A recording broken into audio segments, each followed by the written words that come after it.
isa, sind ootan Jumal.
Ära mullaseid radu tallates.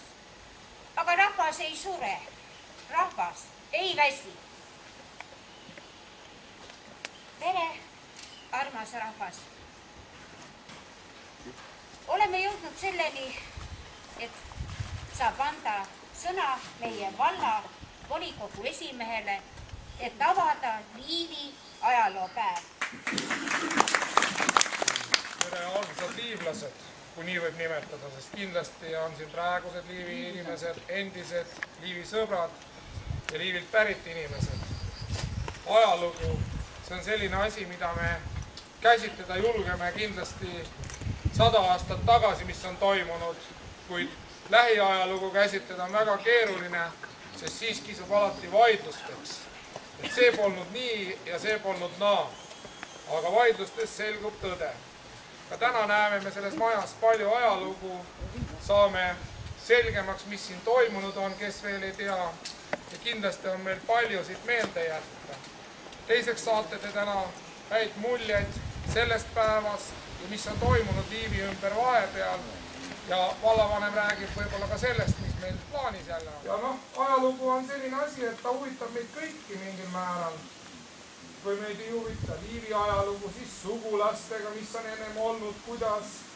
Ja sellepärast selle üle on alati mõnus arutada ja uusi teadmisi saada. Ja on ju üks selline tark lause, et kes ei mäleta minevikus, elab tulevikuta. Nii et tuletame meelde jälle minevikku ja lähme edasi. Ilusat päeva teile kõiki, head võidupüha tulevast ja häid jaane!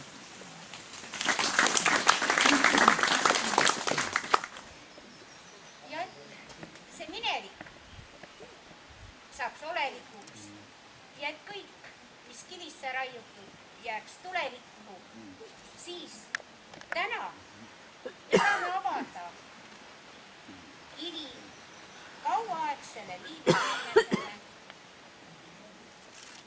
kauaaegsele koolijuhile Johannes Tuisule. Me olime varem kokku leppinud, et kattekivi eemaldab üks Tuisu õpilastest, kes elab ka praegu Liivil. See on Uudu Treul. Uudu tuleb.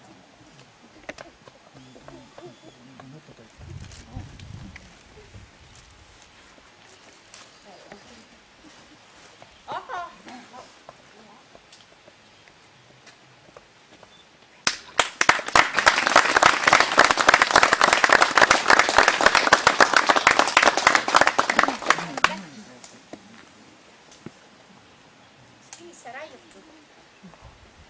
see jääb läbi aegade ja nüüd räägimegi natukene sellest Johannes Tuisust. Ja ma annan sõna meie ajaloo toa perenaisele, kes on väga palju siin ajalootoas ära teinud. Seda kõike te näete siis, kui saate meie näitusi vaadata. Sõna on Kati. Armsad kooliõed, koolivennad, austatud külalised. Ja kohe hakkab viimasada. Siis hakkab hästi midagi kasvama. Ma tulen siia rahva hulka rohkem.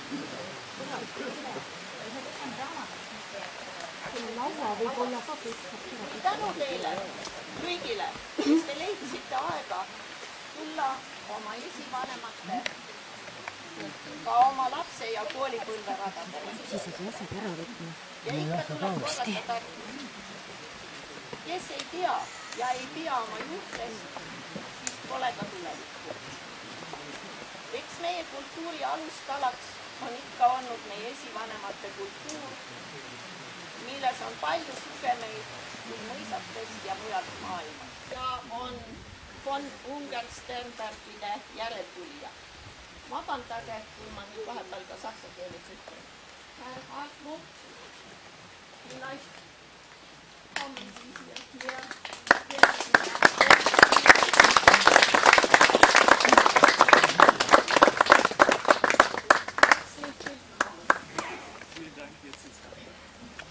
Pärast ta esineb ka veel saalis.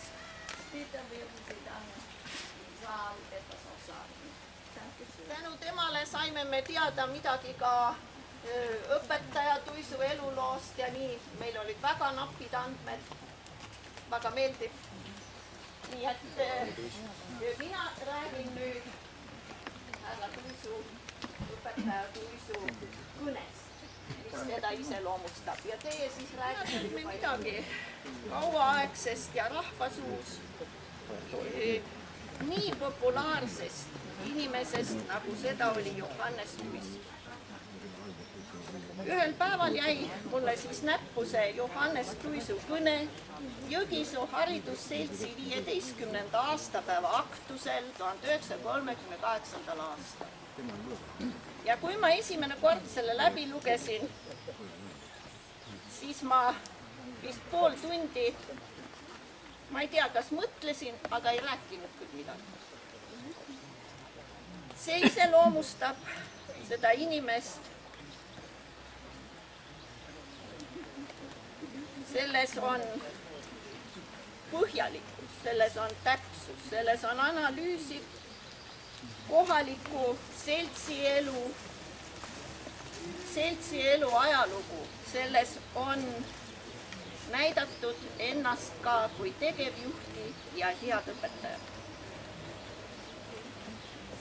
Räägime kõigepealt sellest, et 28. aastal, kui ta tuli Entse kooli, sel ajal oli kool Entses, siis töötas ta seal kuni 35. aastani ja siis pidi ta kooli üle kolima siia sellesse majja. Ja ta ütleb, et see muutus tõi kaasa raskusi. Küla keskusest tuli kool kaugemale. Koolile oli vaja sisustust. ja selles kõigis aitas teda haridusselts. Jõgisoo haridusselts majapidamine asutati ka spordiliit. Jõgisoo haridusseltsi ettepanekul asutati seltside liit, kelle ülesandeks oli vabadussõjas langenud kangelastele mälestussamba püstitamine Kullamaal. Haridusseltsi juures tegutses ka laulukoor, segakoor ja meeskoor. 28. aasta üldlaulupeost võttis Jõgisoo haridusseltsi segakoor Karl Leitali juhtimisel osa. 30. korraldati kirjandusõhtuid. Oli väga ergas õpperingide tegevus põllumajandust puudutavates küsimustes. Ja neid ringe ja kirjandusõhtuid juhtisid Madis Oviir, Johannes Tuisk, Helmi Leital. 1936. Nüüd loen ma teile ühe lõigu tema kõnest, kus ta annab iseloomustuse oma kooli tööle. 6-klassilise kooli lõpetajaid on seni kuni 50, see on 38. aastal. See osa, kes liigub seltskonnas, võtab osa seltskondlikust tööst, tarvitab raamatukogu, on silmapaistvalt enam arenenud neist, kes aga on jäänud kõrvale kodudes peale kooli lõpetamist oma külapiiride vahele. See on vaid väike tõik, väikene tähelepanek, kuid eks need, kes liiguvad seltskonnas, ei ole kõigiti arenenumad neist, kes seal ei liigu. Ja suur kasu sellest tööst on tõesti ja meie siht on kutsuda rohkem ja rohkem inimesi osa võtma seltskondlisest elust. Igaüks oma huviala järele. Iga inimene püüdku arendada oma võimeid, jõudu, et temast saaks isiksus, mõtleja inimene, kellest on kasu ka suurimal seltskonnal, ühiskonnal, riigil. Ja oma kõne lõpetab Tuisk.